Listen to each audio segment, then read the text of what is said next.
तारा मंडल बैठ कर ये चांद बड़ाई खावे, उदय भया जब सूरज का सितारों छुप जावे।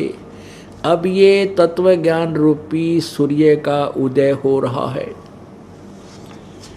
अब इसकी रोशनी में जैसे कहते हैं तारा मंडल बैठ कर ये चांद बड़ाई खावे, अभी तक वेदों और गीता जी तथा पुराणों का पवित्र ज्ञान, हम पवित्र ज्ञान को हम सुनते सुनाते आए और इनको बहुत ही महिमावान मानते थे। ये ज्ञान तो ऐसा था वेदों और गीता और पुराणों का, जैसे रात्रि में वेदों का और गीता का ज्ञान तो चंद्रमा समझो, और पुराणों और अन्य जो ज्ञान है वो तारा मंडल समझ लो। इन वेदों गीता पुराणों 18 बोध जो हैं, इन 18 पुराणों से तो वेद और गीता का ज्ञान चंद्रमा की तरह, सितारों में जैसे चंद्रमा होता है। और परमेश्वर उस सच्चिदानंद घन परमात्मा की वाणी चौथे गीता जी अध्याय नंबर 4 के श्लोक 32 में लिखा है।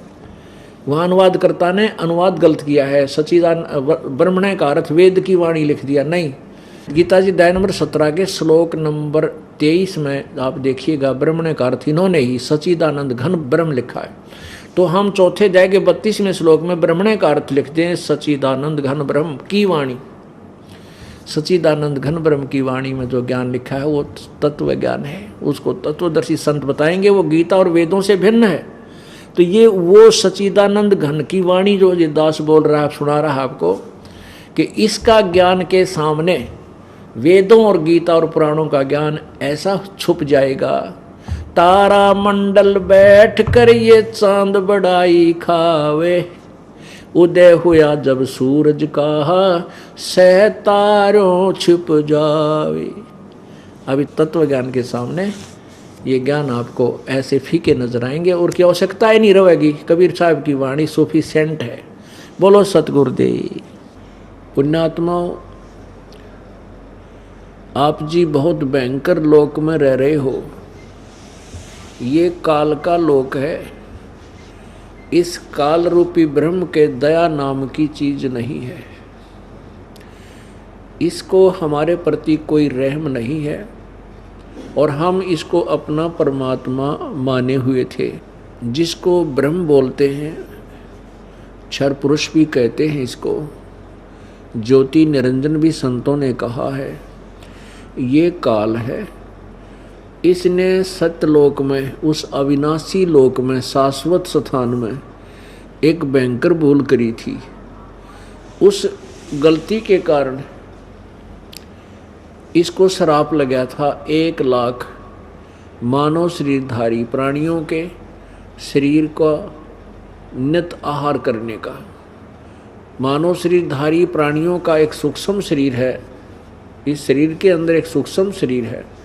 उस सूक्ष्म शरीर समेत जीव को तपस्या पर भून कर एक मनुष्य शरीरधारी प्राणी आजीवन जो भी चटपटे खट्टे मीठे शराब मांस तम्बाकू जिस प्रकार के ये आहार करता है, उसका कुछ अंश सूक्ष्म शरीर के अंदर समा जाता है और उस सूक्ष्म शरीर को ये अपने 21वें ब्रह्मांड में एक गुप्त स्थान पर बनी तपस्या पर डालकर, तपस्या क्या है, जैसे एक बड़ी तई होती है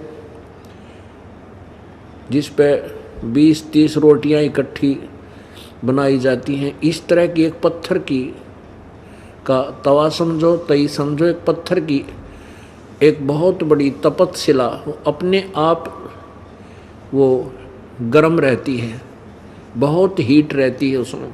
उसके ऊपर डाल दिए जाते हैं 1 लाख मानव शरीरधारी सूक्ष्म प्राणी, सूक्ष्म शरीर युक्त प्राणी, और उनमें से फिर वो गंध निकालता है। उसको इतना गर्म किया जाता है कि उसमें से वो गंध मैल निकलता है। जीव मरता नहीं, जीव तो फिर अपने कर्माधार पर फिर आगे कोई जिस भी देव बनना है, एक महादेव बनना है, या राजा बनना है, रंक बनना है, या स्वर्ग जाना है, नरक जाना है, उस आधार से वो फिर भेज दिया जाता है। इसको ये श्राप लगा हुआ है और इसके 21 ब्रह्मांडों में कोई भी प्राणी स्थायी नहीं है अमर नहीं है, ये खुद भी अमर नहीं है, स्वयं भी अमर नहीं है, इसका भी नाश होता है, मृत्यु होती है। दुर्गा भी अमर नहीं है और ब्रह्मा विष्णु महेश भी अमर नहीं है। और आप और हमारी तो सतिथि सबके सामने है। अब यहाँ क्या बताया है कि एक उदाहरण दिया परमेश्वर कबीर देव ने, कबीर जी ने। उस परमेश्वर ने स्वयं आकर के यहाँ काल के जाल को हमें समझाया है। वो परमात्मा बहुत दयालु है, स्वयं ही दया करता है और अपने उस निर्मल लोक को छोड़कर यहाँ इस गंदे लोक में आता है, हमारे लिए आता है।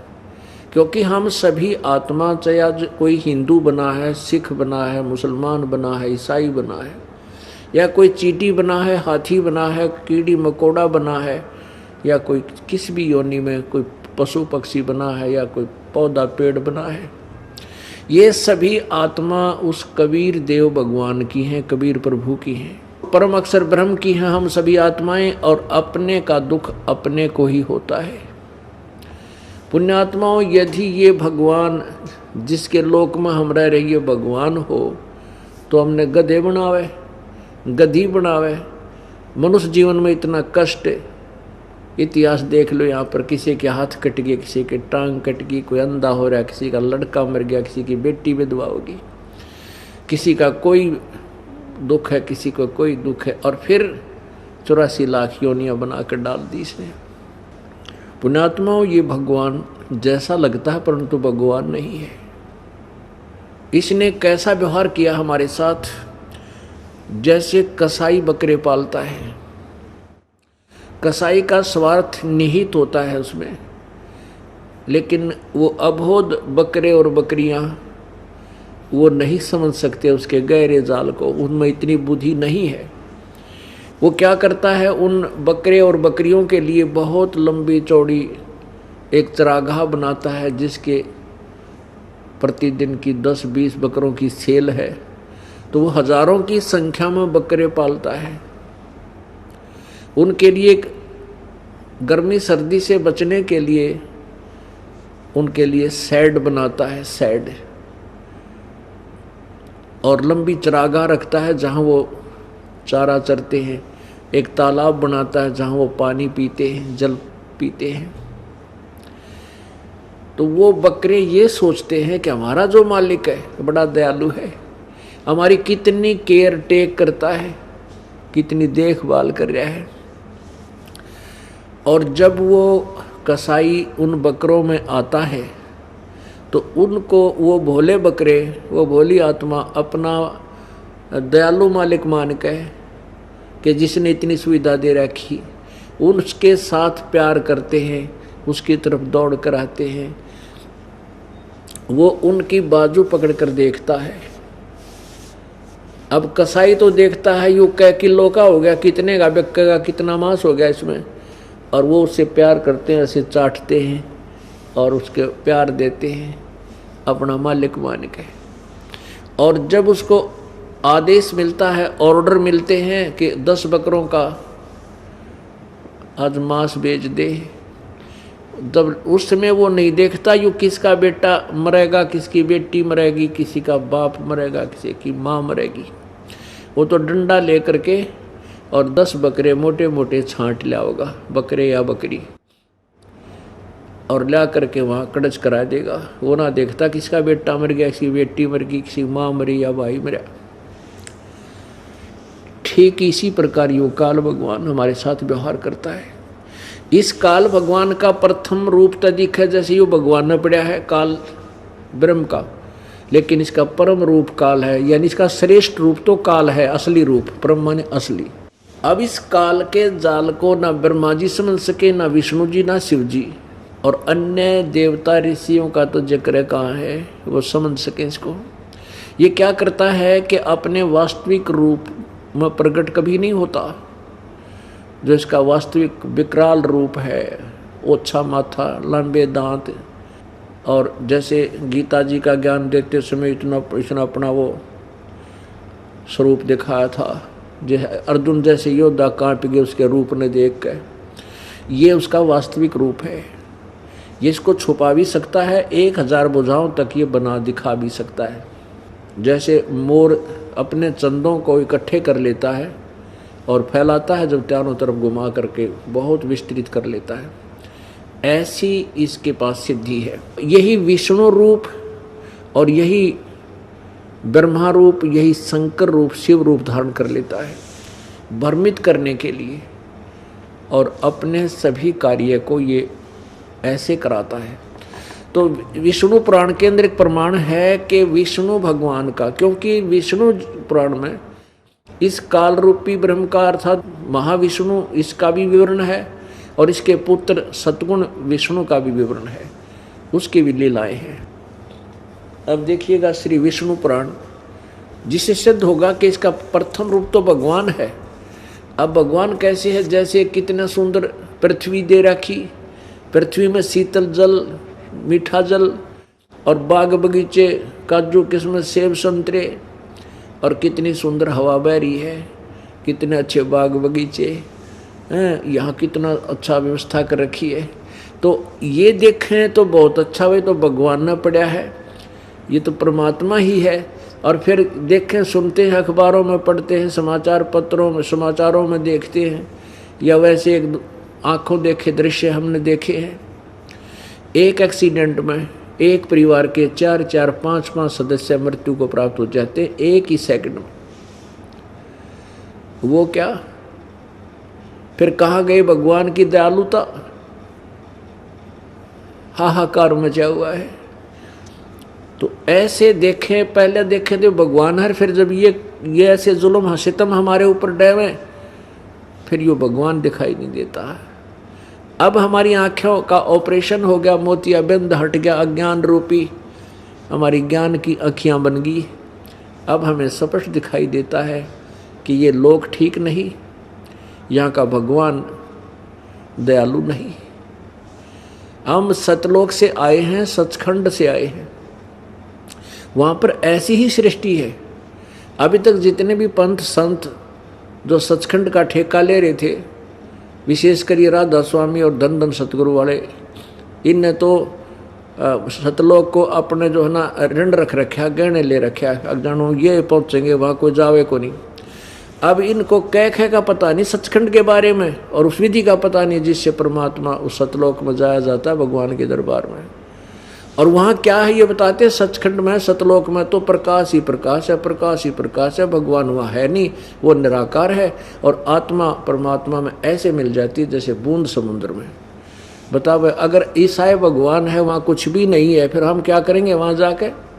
अगर उसमें मिलना है तो समुद्र में डूब कर मरने वाली बात होगी, कौन मरेगा जाके? ऐसा नहीं है, वहाँ पर भगवान है हमारा, एक सुंदर गुमज में विराजमान है वहाँ पर ऊपर सतलोक में। और वहाँ ऐसी सृष्टि है, वहाँ कभी वृद्ध नहीं होता प्राणी, सदा युवा रहता है, मरता नहीं। फिर एक बार जन्म होता है, फिर वो कभी मृत्यु को प्राप्त नहीं होता, सदा युवा शरीर रहता, वृद्ध नहीं होते वहाँ पर। और किसी चीज़ का अभाव नहीं, कोई राग नहीं, कोई दोष नहीं, कोई भाई बंटवारा नहीं, सदाबहार फलदार वृक्ष, वहाँ अमृत आहार है खाने को, वहाँ किसी प्रकार का कोई द्वेष नहीं। हम वहाँ रहेंगे, वहाँ जाने के लिए हमने अब यहाँ तैयारी करनी है। अब जैसे बच्चे जिस भी ट्रेनिंग को करेंगे उसको उसी नौकरी मिलेगी, जैसी पढ़ाई पढ़ेंगे उसको वहीं उसी प्रकार का आगे व्यवसाय मिलेगा, नौकरी मिलेगी। तो हम उस सचखंड सतलोक जाने वाली पढ़ाई पढ़ रहे हैं। अब हम उस सतलोक चले जाएंगे और फिर लौट के संसार में कभी नहीं आएंगे। इसे गंदे लोक में कौन झांका भी को नहीं। तो यहाँ का ये भगवान, जो यहाँ का भगवान है, ये 21 ब्रह्मांड का मालिक ब्रह्म है, जो ब्रह्मा विष्णु महेश का ये पिता है। और दुर्गा इसकी पत्नी है, जो ब्रह्मा विष्णु महेश की माता है। इसने अपने तीनों पुत्रों को एक एक गुण युक्त कर दिया, रजगुण युक्त ब्रह्मा और सतगुण युक्त विष्णु जी और तम गुण युक्त शंकर जी को कर दिया, शिव जी को। इनके द्वारा ये यहाँ सृष्टि यानी उत्पत्ति, जीवों की उत्पत्ति विषय वासना प्रेरित करके, और सतिथि एक दूसरे ममता, और संहार यानी शंकर जी थे सबको मरुआ के अपनी तपतशिला पे भिजवा देता है। इसने हमारे को इसलिए यहाँ पाल रखा है, जैसे कसाई बकरे पालता है। अब देखना प्रमाण श्री विष्णु पुराण के अंदर, ये देखिए ना, श्री विष्णु पुराण गीता प्रेस गोरखपुर से प्रकाशित है। इसके अनुवादक कौन है? मुनीलाल गुप्त। प्रकाशक है गीता प्रेस गोरखपुर, गोविंद भवन कार्यालय, कोलकाता का संस्थान। इसके 3-4 पृष्ठ पर आप देखना, ये पृष्ठ नंबर 4, ये श्री विष्णु पुराण और अध्याय नंबर 2, 4 नंबर पृष्ठ पे लिखा है, हे द्विज, परब्रह्म का प्रथम रूप पुरुष है। प्रथम रूप पुरुष माने भगवान जैसा है। अव्यक्त और व्यक्त उसके अन्य रूप हैं तथा काल उसका परम रूप है। ये जो ऋषि थे सारे भ्रमित थे, फिर भी ये उस काल को परब्रह्म, ब्रह्म को परब्रह्म बोल रहे हैं। ये सारे इनमें उआबाई बोला करते। अब यहाँ कहते हैं, हे द्विज, ब्रह्म का, परब्रह्म का प्रथम रूप पुरुष है और अव्यक्त और व्यक्त उसके अन्य रूप हैं तथा काल उसका परम रूप है। असली तो काल रूप है उसका। ये देखो विष्णु को इन्होंने, ये काल है, ये इस प्रकार जो प्रधान पुरुष व्यक्त और काल इन चारों से परे है, उससे पंडित जन भी ही देख पाते हैं, वही भगवान विष्णु का परम पद है। ये विष्णु यो काल है और एक विष्णु सतोगुण है, वो इस काल का पुत्र है। इसमें यहाँ इस काल की व्यवस्था है।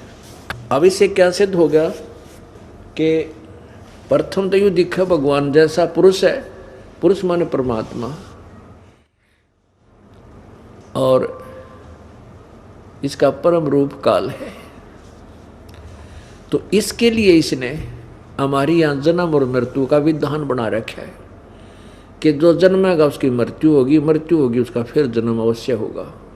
और परमात्मा ने इसके लिए विधान बना रखा पूर्ण ब्रह्म ने कि इस काल की भी मृत्यु होगी।